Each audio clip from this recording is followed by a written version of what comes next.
자, 여러분 안녕하십니까? 자, 여러분 모의고사 2회 21번서부터 같이 한번 풀어보도록 하겠습니다. 자, 우선 요거는 난이도 하루 했습니다. 수요 공급 얘기이기 때문에 그런 거죠. 자, 거기 보시면 다음 달에 XJ의 가격이 크게 오를 거라고 소비자도 그렇게 생각했고 생산자도 똑같이 생각했습니다. 나타날 수 있는 현상이 아닌 것은. 자, 어떻게 생각하십니까? 그렇죠. XJ 공급이 증가. 요거 한번 살펴볼게요. 자, 소비자가 미리 오를 거라고 하면은 어떻게 돼요? 미리 가수요로 땡겨서 수요가 증가해야 되는 거 아니겠습니까? 디맨드 곡선이 우측으로 이동을 하게 되는 거야. 자, 생산자가 똑같이 올라갈 걸로 예상했어. 그럼 여러분 생산하는 사람 입장에서 어떻게 될까요? 그렇지. 공급 곡선이 어떻게 돼요? 좌측으로 이동한다고. 왜요? 아니 생각해봐 여러분. 지금 여러분들이 XJ 마스크를 합시다. 마스크 가격이 1,000원인데 앞으로 뭐 한 일주일 후에 가격이 다음 달에 가격이 5,000원 된다고 생각해봐. 그럼 지금 팔아야겠어요? 나중에 팔아야겠어요? 나중에 팔아야지. 그러면 공급 곡선이 좌측으로 이동하게 될 거예요. 그래서 수요 곡선과 공급 곡선과 수요 곡선은 여기서 우측으로 이동하게 되고요. 공급 곡선은 좌측으로 이동을 해요. 그러면 이게 가격은 상승하는 거는 맞는데 거래량이 어떻게 될지는 알 수가 없다. 이렇게 끌고 가게 되는 것이죠. 그래서 투기 수요, 가수요, 매점 매석 미리미리 사재기 하는 거 맞고 가격은 이렇게 대폭락할 수가 있게 되는 거죠. 근데 공급이 증가할지는 모르겠다. 이렇게 보셔야 되겠습니다. 어려운 문제는 아닙니다. 아시겠죠? 자, 다음에 23번 문제 좀 한번 풀어볼게요. 이거 23번 문제 괜찮아요. 이게 조금 난이도가 있어요. 제가 학교에서 많이 이거 문제 내는데 많이 틀려요. 자, 어떤 사냥꾼이 토끼 한 마리를 사냥하는데 1시간이 걸리고 돼지 한 마리 사냥하는데 2시간이 걸린다고 합니다. 이 사냥꾼이 가지고 있는 시간은 총 9시간이 돼 있어요. 효용함수는 다음과 같이 되어 있을 때 토끼와 돼지를 사냥하는데 각각 몇 시간을 사용하는 게 바람직할까? 이렇게 돼 있어요. 여러분 이거 우리 해설에 살짝 보시면 예산제약식을 쓰는 게 굉장히 중요해요. 여러분 이거 효용 극대화되는 문제를 풀 때는요. 여기 나와 있는 것처럼 목적식 요게 이제 효용함수가 있어야 되고 제약식 이렇게 돼 있는 거거든요. 자, 근데 예산제약식 하면 우리가 그 시간을 알아야 돼요. 그래서 거기 보시면요. 해설에 그렇게 넣어놨습니다. XJ에 사용되는 시간 제약할 때 총 9시간이 있어요. 자, 그런데 거기 나와 있는 것처럼 토끼 한 마리, XJ가 뭐야? XJ가 토끼고요. X가 토끼. 그리고 YJ가 돼지입니다. 돼지. 이렇게. 토끼 한 마리 잡는데 들어가는 비용이 시간이 얼마라고? 1시간 걸려. 1시간이고 토끼. 그리고요. 돼지 한 마리 잡는데 2시간 걸린다고 했어. 그럼 2시간 걸리는데 돼지. 이게 가격이라는 게 내가 소비하는 비용하고 똑같은 거잖아요. 이게 예산제약식이야. 이해되십니까? 자, 그래서 정리하시면 돼. 자, 그래서 정리를 하게 되면 이게 3분의 1, 3분의 2 해가지고 직접 푸셔야 되는 것도 있고요. 아니면 이렇게 보셔도 돼. 여기 보시면 최적으로 나타내는 거는 토끼에 대한 수요는 어떻게 됩니까? 이거 공식 아시겠죠? 알파 플러스 베타분의 토끼와 관련된 거에다가 여기 보시면 소득 M, 그 다음에 토끼의 가격 이렇게 놓는 것도 괜찮습니다. 알파 베타는 요게 알파고요. 요게 알파, 요게 베타 이렇게 보시면 돼. 두 개 더하면 1이죠? 1이고 알파는 어떻게 돼? 알파는 3분의 1이야. 3분의 1이고요. 그 다음 여기 소득 M은 이게 소득 M인 거야. 요게 PX고요. 얘가 PY의 느낌을 가져가시면 돼요. 자, 나갔다 올게요. 자, 그러면 M은 9가 되고 PX가 여기 보시면 1 이렇게 되는 것을 알 수가 있게 됩니다. 자, 그러면 이 X는 값이 어떻게 돼? X는 요 계산하면 3 이렇게 된다고. 그래서 토끼는 3시간 걸리게 되는 거. 그럼 나머지는 돼지 잡는데 시간을 쓰는 거 아니겠습니까? 그래서 돼지 잡는 데는 6시간 이렇게 푸는 것도 괜찮습니다. 그러니까 우리가 이제 정석으로 푸는 것도 있긴 하겠지만 MRS 구해서 그 해설에는 제가 MRS 구해가지고 또는 py분의 px 이렇게 해가지고 이걸로 풀었습니다. 그것도 괜찮은 건데 그게 정석이긴 해. 원래는 그렇게 연습을 해야 돼. 근데 어느 정도 모의고사 마무리될 때는 요거 x에 대한 최적 선택을 구하는 방법 요거고요. y는 어떻게 됩니까? y는 역시 마찬가지야.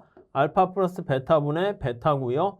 그 다음 소득 m이고 py 이렇게 되는 거 생각하시면 될 것 같습니다. 예, 괜찮은 문제입니다. 좀 잘 봐주시죠. 다음에 25번 문제 좀 한번 볼게요. 생산함수 다음 설명 중 틀린 것은 이렇게 돼 있습니다. 자, 우선 첫 번째 정답을 한번 체크를 해볼까요? 5번이 틀렸습니다. 여러분, 규모의 비경제는 기계시설의 노후화 때문에 발생하는 게 아니고요. 노동과 자본을, 규모라는 게 뭐야? 노동과 자본을 동시에 같이 2배 증가시켰는데 아웃풋의 성과가 잘 나지 않는 거야. 그러니까 새로운 공장을 짓는 거지 감가상각돼서 이것 때문에 발생하는 게 아니에요. 이해 가세요? 규모의 경제 그거 잘 다시 한번 체크해 주세요. 그래서 규모에 대한 비경제 이런 얘기는 바로 뭐냐면 노동과 자본을 2배로 증가시켰는데 아웃풋이 2배보다 작게 발생하는 거야. 그럼 비용이 더 많이 들어가는 것이죠. 그래서 이게 오히려 노동과 자본의 고용량을 절반으로 줄이게 되면 오히려 생산량은 절반 미만으로 줄어들게 된다. 이게 굉장히 중요한 지문입니다. 이게 이해가 되면 규모에 대한 얘기가 정확하게 이해가 된 겁니다. 아시겠죠? 그거 좀 잘 체크해 주시죠. 자, 우선 범위의 경제랑은 규모의 경제는 아무 관련이 없어요. 범위의 경제는 골고루 생산할 때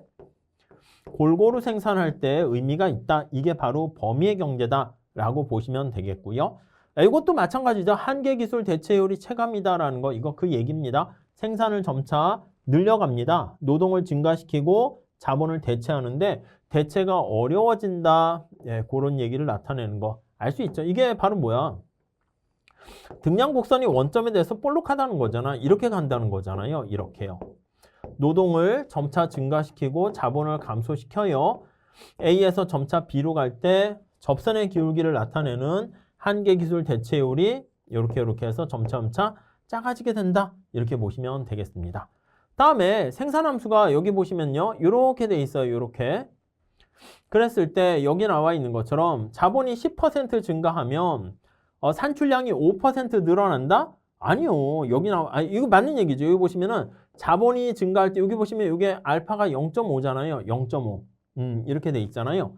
자, 그러니까 산출량이 5% 증가한다가 아닙니다. 이거 맞는 얘기예요. 그래서 여기 보시면 이게 K 앞에 붙은 Q 보시면 A에다 L에 알파, K에 베타 이렇게 돼 있죠. 그러면 여기 보시면 베타가 바로 뭡니까 하면 이게 바로 탄력성이라고. 탄력성. 아시겠죠? 네, 그렇게 정리를 하시면 되겠습니다. 네, 그 정도 정리하시죠.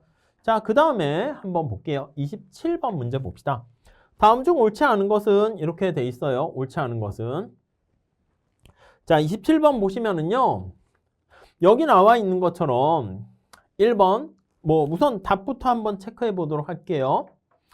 여기요. 완전 경쟁 시장 얘기했잖아. 그럼 이게 난이도가 중간 정도 되는 건데 단계에서는 P와 MC가 같다라는 게 항상 초과이윤이 극대되는 생산량의 조건이다? 아니요. 초과이윤이 아니라 이거 했을 때는 이윤 극대화는 맞아요. 이윤 극대화는 맞게 되는 것이지만 이윤 극대화가 되는 것이지만 극대화 조건이라고요. 조건. 이렇게. 자, 그랬을 때 여기 나와 있는 것처럼 이윤 극대화 조건은 달성하는 것이지만 이게 초과이윤이 극대화되는 것은 아니에요. 무슨 말씀인지 아시겠죠? 네, 이렇게 정리를 하시면 되겠습니다. 나머지들은 별거 없어요. 퇴거가 진입과 자유로울 때 완전 경쟁 시장에서는 장기 공급 곡선은 개별 기업의 한계 비용과 무관하게 장기 공급 곡선 어떻게 됩니까? 예, 여기 규모에 대한 상황에 따라서 증가할 수도 있고 감소할 수도 있고 그렇게 되는 것이고요. 그 다음 이거 중요합니다. 장기 평균 비용 곡선의 최저점이 바로 여기요. 여기 최저점이 바로 균형점이다. 이렇게 보시면 되겠습니다. 자, 그 다음에 이런 거 대한항공, 아시아나항공 만약에 단기의 적자를 보면서도 계속 운행을 하게 되는 이유는 뭡니까? 라고 하면요. 총수입이 가변 비용보다는 많기 때문에 이게 가변 비용이 조업 중단점이 되는 거잖아. 이해 가시죠? 조업 중단점. 나타내는 것보다 더 가격이 높기 때문에 그렇다. 이렇게 보시면 되겠습니다. 자, 장단기에 가격이 평균 가변 비용보다 높으면 이거요. 생산하는 게 더 낫다. 이렇게 정리를 하시면 되겠습니다. 자, 그렇게 봐주시고요. 다음 29번 문제 좀 풀어볼게요. 다음 생산 요소 시장과 관련해서 옳지 않은 것은 이렇게 돼 있습니다. 이거 생산 요소 시장 많이들 어려워 하시는데요. 좀 잘 좀 체크해 주셨으면 좋겠습니다. 생산물 시장에서 불안정 경쟁 기업이다 라고 하면요. 이거 독점이라고 생각해 보세요. 생산물 시장에서 독점 시장이다 라고 하면은요. 그러면 요소의 수요 독점을 가지지 않는다 이렇게 보시면 아니요. 가진다 이렇게 얘기하지. 여러분 생각해봐. 현대자동차가요. 현대자동차가 우리나라 시장에서 독점이잖아요. 그렇게 되면 어떻게 돼? 노동자를 채용할 때 수요 독점이 누구야? 노동의 요소. 이게 요소가 노동이야, 노동. 노동에 대한 수요 독점을 갖게 된다라고 하면 노동에 대한 수요가 주체가 누구라고? 수요의 주체가 이게 현대자동차라니까. 그럼 기업이라니까. 수요의 주체는 기업이야. 주체인 기업이 힘이 세 이렇게 보시면 되겠어요. 그러니까 몇 명을 채용할지 결정하게 된다. 이렇게 보시면 되겠습니다. 아셨죠? 가지지 않는다가 아니라 가진다. 이렇게 보시면 돼. 이쪽 파트는 여러분들이 많이 힘들어 하세요. 그래서 제가 여기까지만 설명드릴게요. 그리고 여기서요. 제가 기본 강의 때 많이 말씀드린 것처럼 요거 내용 잘 아셔야 돼. 이걸 제가 지금 여기서 설명드릴 수는 없어. 저기 MRP가 뭐의 약자야? MR 곱하기 MPL이야. MFC가 뭐의 약자야? MC 곱하기 MPL입니다. 여기도 그냥 L자 하첨자 넣어줄까요? 이렇게. 요게 바로 최적이야. 그러니까 우리가 어떻게 할 수 있냐면 여기 나와 있는 MP 빼. 그래서 MR과 MC가 같아질 때가 두 개가 최적이다라는 원리가 그대로 적용된다. 이렇게 보시면 될 것 같습니다. 아셨죠? 네, 그 정도 정리를 해 주시면 되겠습니다. 자, 그리고 다른 것도 뭐 여러분들이 뭐 이게 중요한 얘기긴 한데 여기 나와 있는 MRP, MFC가 이해가 되시고 수요 독점 이해가 되면 간단하게 요게 돼요. 이것도 같은 얘기야. 한계 수입 생산은 MRPL 이렇게 돼 있는 거예요. 그래서 이거를 MR 곱하기 MPL이니까 이걸 MPL로 나누면 한계 수입이 된다. 이거 이해되시죠? MR 곱하기 MPL이기 때문에 이거를 뭐로 나눈다? 한계 생산물로 나눠요. MPL로 나눠요. MPL로 나눠요. 그러면 요거 두 개가 지워지게 된단 말이지. 그러면 한계 수입이 된다. 이런 얘기를 하고요. 그러니까 이게 좀 많이 힘들어 하세요. 그래서 저는 그냥 중으로 했는데 제 수업을 잘 따라오셨으면은 어렵지 않을 텐데 그렇지 않은 경우에는 약간 힘들어 하셔가지고 그렇게 넣어놓긴 했습니다. 자, 우선 요 정도만 정리하도록 할게요. 다음 31번 한번 볼게요. 다음 중 GDP에 포함되지 않는 것은 이렇게 되어 있습니다. 자, GDP에 포함되지 않는 게 3개가 되는데요. 뭐가 되냐면 B, E, 그 다음에 H 이렇게 됩니다. 자, 거기에 포함되지 않는 거 보시면 이거요. B는 왜 안 됩니까? 다른 건 다 돼요. 예. 자동차 생산에 사용된 강철 이거는 뭔가 인풋의 중간 투입물로 사용된 거잖아. 그러니까 이거는 빼야 돼. 그래서 자동차에 모두 다 포함된 걸로 이렇게 해서 만들게 되는 것이고요. 국공채에 관련된 이자로 인한 수입 요거는 빠집니다. 예, 아셨죠? 그렇게 보시면 되겠고. 다음에 H에 홍수로 인해서 못 쓰게 된 공단의 기계. 이 기계는 중고품 아니겠습니까? 옛날에 생산된 거죠. 그런 의미에서 빠진다. 이렇게 보시면 되겠습니다. 나머지들은 포함된다. 이렇게 보시면 돼요. 이거 잘 보세요. 재고가 증가하게 되는 거 이것도 포함된다. 이렇게 정리를 하시면 되겠습니다. 자, 그래서 포함되는 것은 3개 이렇게 보시면 되겠고요. 다음 33번 한번 볼게요. 33번. 금융정책에 대한 다음 서술 중 옳지 않은 것은 이렇게 돼 있습니다. 자, 이거 우리 통화정책 공식 그거 많이 사용되는데요. 여기 나와 있는 것처럼 요거 보세요. 중앙은행이 국채를 매각했어. 자, 여러분. 중앙은행이 본드를 매각하면은 어떻게 돼요? 매각하면 돈이 들어온다고. 그러니까 통화량이 증가하는 게 아니라 통화량이 감소한다. 이렇게 되는 거죠. 통화량이 감소하고요. 감소하게 되면은 어떻게 됩니까? 이자율은 그쵸. 상승한다. 이렇게 얘기를 해야 되는 거죠. 네, 이해 가시겠죠? 자, 우선 1번 금융정책이라는 것은 금융기관이 물가 안정을 위해서 제반 정책 맞습니다. 이게 운영 목표가 되는 거 보시면 되겠고 물가 안정, 완전 고용, 국제수지 균형, 경제 성장 이런 것들이 금융정책의 주요 운영 목표가 되는 것이고요. 경제가 불황일 때 여기 보시면 국채를 매입하거나 통화량을 증가시키는 거죠. 지급준비율을 인하하거나 재할인율 인하 이렇게 하게 되면 통화량이 증가하게 되는 거 알 수가 있게 됩니다. 그래서 정부가 물론 하는 거 아니야. 근데 정부 속에는 지금 한국은행 같은 중앙은행도 포함시킨 거야. 아시겠죠? 정부의 금융정책이라고 해가지고요. 사실 정부는 좀 빼야 될 거예요. 이제 중앙은행에서 하는 것이긴 하죠. 그래서 아무튼 재정 적자를 추구하려고 한다. 이건 정부 지출을 증가시키려고 하는 것이죠. 그렇기 때문에 좀 약간 애매한 것도 있긴 한데 4번이 명확하게 틀렸으니까 좀 잘 체크해서 보시면 될 것 같습니다. 자, 그 다음에 35번 문제 좀 같이 풀어볼게요. 이거는 또 역시 ISLM과 관련된 그런 얘기가 있어요. 우리나라는 민간 부분의 현금 선호 성향이 두드러지게 나타나고 있고요. 통화 공급을 일정하게 유지해. 근데 현금을 계속 선호하게 되면 대출을 하지 못하잖아요. 나타날 수 있는 현상이 아닌 것은 이렇게 해놨습니다. 자, 우선 답을 한번 보시면은요. 5번 다 틀렸어요. 한번 내용 좀 볼게요. 자, 투자 수요가 독립 투자만으로 이루어져서 투자 수요의 이자율 탄력도가 0이 된다라고 하면요. 투자가 이자율에 영향을 안 받는 거야. 그럼 케인즈 학파 아니겠습니까? 투자가 이자율에 영향이 없어요. 영향이 없어. 그러면 케인즈 학파가 되는 것이고, 자, 케인즈 학파는 IS가 어떻게 돼요? IS가 가파르게 됩니다. 가파르게 돼요. 이렇게요. 네, 이해하시겠죠? 자, 그렇게 되면 여기 나와 있는 것처럼 통화 공급을 일정하게 유지하고 있는 상황에서 IS가 가파르게 되면은요. 통화 공급이 이렇게 일정하게 유지하게 되는데 민간의 현금 선호가 더 두드러지게 나타나게 되면요. 통화량이 감소하는 결과가 발생하는 거야. 그래서 거기 보시면 통화량을 요거는 이렇게 얘기했습니다. 어떻게 하냐면 통화 공급은 일정한데 현금에 대한 화폐에 대한 수요가 두드러지게 나타냈다 하니까 화폐 수요가 증가했다 이렇게요. 자, 그러면 우리가 화폐 시장에서 이게 어떤 일이 발생했습니까? 라고 하면은요. 화폐에 대한 수요가 증가하고 화폐 공급은 그대로 있으니까 여기다 그릴게요. 여기다 그립시다. 화폐 공급은 그대로 가만히 있는데 화폐에 대한 공급은 가만히 있는데 화폐에 대한 수요가 여기 나와 있는 것처럼 증가했습니다. 그러면 이렇게 갔으니까 이자율은 어떻게 된다? 올라간다라고 생각을 하시면 되겠어요. 이해하시겠죠? 자, 그러면 이자율이 올라가요. 그러면 거기 보시면 이자율이 올라갔는데 투자가 이자율에 의해서 영향이 없어요. 그럼 이자율이 빵이 되면 국민소득은 어떻게 돼요? 영향이 없는 거지.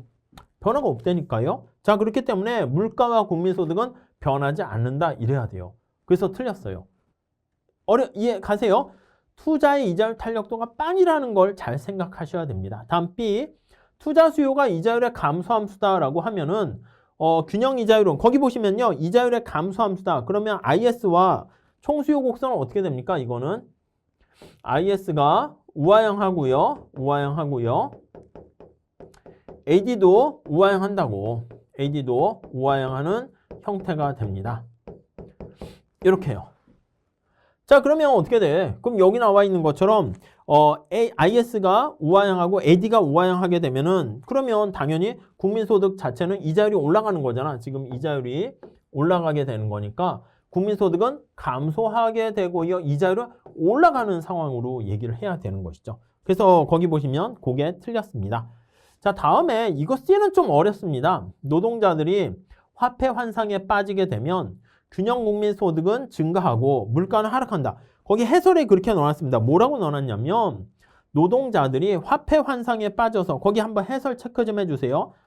자, 그러면 변동 물가 고정 명목 임금 모형에서 AS 곡선이 우상향하게 되는 그런 상황인데요. 화폐 수요가 증가하게 되면 여기 보시면 화폐 수요가 증가했다. 화폐 공급이 감소했다 보시면 돼. LM이 좌측 이동으로 갔다라고 보시면 되겠어요. 자, LM이 좌측 이동하면은 여기다 요 ISLM은 좀 힘드신 분들은 살짝 넘어가셔도 됩니다. LM 곡선이 있는데 LM이 좌측으로 이동하게 되면은 이렇게 좌측 가고요. IS가 이렇게 있어요. 자, 그렇게 되면은 여기 있는 것처럼 LM이 좌측 이동하게 되면은 그럼 AD도 좌측 이동하게 되는 거야. AD도 좌측 이동하게 되면 거의 그렇게 써놨어요. AD가 좌측으로 이동하게 되면은 물가는 상승을 하는 것이지. 국민소득은 감소하게 되는 것이고. 자, 여기서 다시요. 노동자들이 화폐 환상에 빠져 있다라고 하면 이거는 AS가 우상향한다라는 거를 암시하고 있고요. 수직이 아니라는 거야. 그때 앞에 나와 있는 이 충격은 이 버무리는 이 충격으로 인해서 AD가 좌측으로 이동을 한다는 것입니다. 그렇게 하게 되면 물가는 올라가고 국민소득은 감소한다. 이렇게 봐야 됩니다.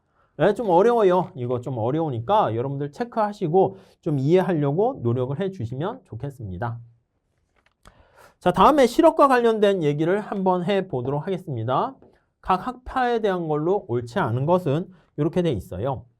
우선 답을 보시면요. 4번 이렇게 나와 있는데 자, 통화주의 학파는요. 모든 실업은 정도의 차이는 있어도 비자발적 실업, 특히 경기적 실업 아니야. 이 경기적 실업과 관련된 것은 경기 침체로 인해서 발생하는 실업은 케인즈 학파가 강조하는 것이고 통화주의는 뭐라고 하면 됩니까?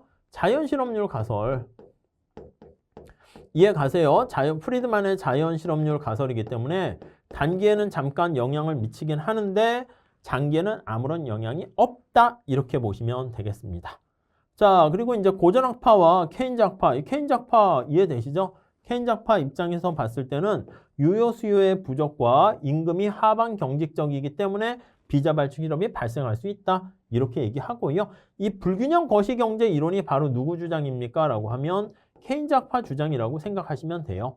그래서 생산물 시장의 불균형과 노동 시장의 불균형이 서로 파급 효과를 미치게 되면서 여기 나와 있는 비자발적 실업을 유발하게 된다. 예, 그렇게 보시면 되겠습니다. 그리고 새 케인즈 학파는 자연 실업률과 실제 실업률이 연계돼 있다. 이거 뭔지 이해되세요? 연계돼 있다? 이력 가설입니다. 이력 현상이야.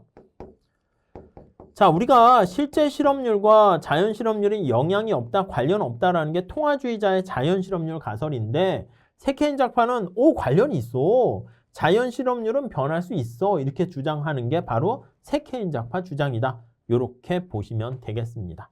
자, 그래서 우리가 4번은 틀렸고요. 나머지도 그냥 공부하시는데 한번 여러분들이 체크를 해 주셨으면 좋겠습니다.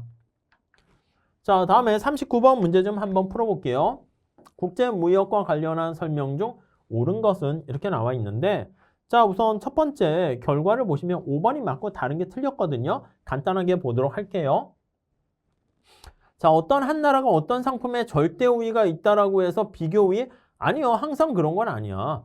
두 상품에 절대 우위가 있더라도 어느 거 하나에는 비교 우위가 있을 수가 있잖아요.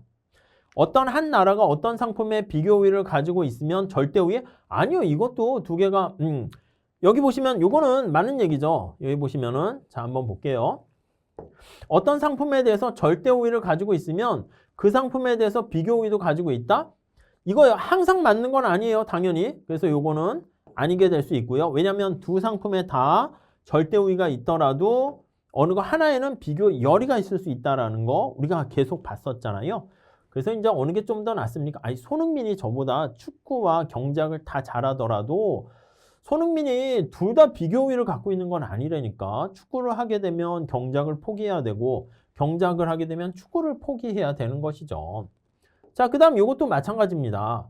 어떤 한 나라가 어떤 상품에 비교 우위를 가지고 있어. 손흥민이 저보다 축구를 잘해. 그 상품에 절대 우위도 갖고 있다? 제가 만약에 비교 우위는 경제학을 갖고 있어요. 손흥민에 비해선.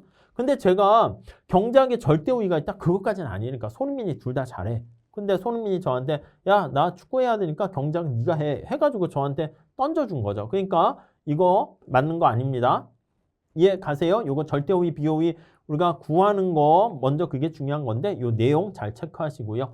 모든 상품이 해외에서 싸게 생산돼서 절대 열의를 가지고 있는 나라의 경우에 자유무역을 통해서 고용이 증대될 수가 있다 이렇게 해야죠. 어느 한쪽에 절대 열의가 있어도 비교 우위가 되는 상품에 대해서 투자해가지고 생산을 더 많이 증가시킬 수 있다. 이렇게 봐야 됩니다. 오케이, 이해되시죠? 다음에 임금, 임대료 비율이 상대적으로 높으면 여러분 임대료가 R이고요. 임금이 W가 되는 거야. 이게 높아요. 그 여러분 생각해봐. 여기 보시면 노동의 가격이 비싼 거야. 왜 비쌀까요? 왜 비쌀까? 노동이 부족하니까. 노동이 부족해서 임금이 비싼 거야. 물과 다이아몬드 생각하시면 왜 다이아의 가격이 비쌀까요? 아니 그렇지. 다이아가 부족하니까 그런 일이 발생한다. 이렇게 보시면 되겠죠. 이해 가시죠? 자, 자유무역이 이루어지면 단기적으로 각국의 산업구조의 차이가 더 커진다. 맞아요. 어느 하나에, 그러니까 손흥민이 축구를 하고 경작도 둘 다 잘하지만 축구에 더 올인하게 되면 저는 경작에 올인하게 되면 두 개 간의 격차는 더욱더 잘하는 거에 우리가 올인하게 되니까 산업구조의 차이는 커진다. 이렇게 보시면 되겠습니다. 자, 이렇게 해서요, 두 번째 모의고사 문제도 풀어드렸는데요. 요게 제가 좀 약간 빠르게 설명드리긴 했는데, 이게 만약에 이해가 되시면은 여러분들이 잘 공부를 하신 거고, 지금 제가 말씀드린 게 좀, 뭔 얘기야? 이렇게 되시면 다시 하셔야 돼요. 다시 객관식서부터 거기 파트에 그 부분을 다시 한번 공부를 하셔야 됩니다. 그쪽 파트가 이해가 잘 안 되시면 기본 강의 파트에 나와 있는 것도 좀 보셔야 됩니다. 아셨죠? 그렇게 하면서 자기가 약한 부분을 메꿔 나가셔야 돼. 그리고 만약에 제가 설명을 드리면서 여러분들의 해설을 보니까 뭐 이해할 만하네. 그리고 궁금한 거는 또 질문하시면 되는데 이해할 만하네 라고 하면은 잘하고 계신 겁니다. 아셨죠? 자, 그래서 이렇게 해가지고요. 우리 모의고사 2회까지 마무리 짓도록 하겠고요. 열심히 반복해서 공부를 하시게 되면 여러분들께서 충분히 고득점으로 합격하실 수 있을 거라고 생각합니다. 자, 여기서 마칠게요. 감사합니다.